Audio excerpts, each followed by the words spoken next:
আসসালামু আলাইকুম। একটা বিষয় একটু শেয়ার করতে চাচ্ছিলাম অবজারভেশনস থেকে। রিসেন্টলি দেখলাম যে হচ্ছে আম যারা পতিত শক্তি আছে, বিশেষ করে আওয়ামী লীগ, আওয়ামী সন্ত্রাস লীগ, প্লাস এখন বর্তমানে নব্য যুগের যে আওয়ামী লীগ, বিএনপি। সো এদেরকে দেখতেছি যে জামাত শিবিরকে হচ্ছে আবার মানে নতুন কিছু দিয়ে আবার ট্যাগিং করা।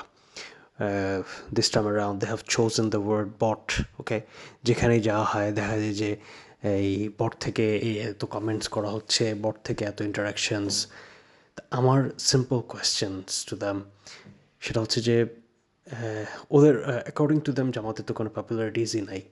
ওকে ফাইন, তো জামাতের যদি পপুলারিটিস না থেকে এত বটের পাওয়ার হয়, তো ওদের তো অনেক পপুলারিটি বাংলাদেশি জনগণের কাছে। তাহলে তো ওদের বট পাওয়ার তো আরও বেশি হওয়া উচিত, রাইট? টেকনিক্যালি এটাই তো রাইট, রাইট? সো এইটা তারা তাহলে বট, জামাতের বটকে তাহলে তাদের নিজেদের বট দিয়ে ফাইট করুক, সেটা তারা পারতেছে না। তো জামাতের বট নিয়ে যদি এত প্রবলেম হয়, জামাত শিবিরের বট নিয়ে যদি এত প্রবলেম হয়, so you guys are very much welcome to come up with your own bots.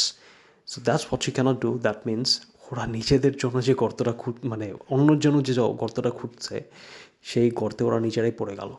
That means ওদের এই ট্যাগিং চেতনাটা আবার নতুন, মানে ওদের চেতনা ব্যবসাটা আবার নতুনভাবে ওরা সামনে আনতেছে আরেকটা ন্যারেটিভ দিয়ে, সেটা হচ্ছে বট ন্যারেটিভ। ওকে, সো এটা মানে বুঝতে বাকি নাই যে এভরি ওয়ান ইজ দেয়ার, মানে basically they are like organic users. So because the thing is that I feel very sorry for them. They don't have ideology to fight with. So Tara, it's very natural for them to come up with some mythical stuff. Assalamu alaikum.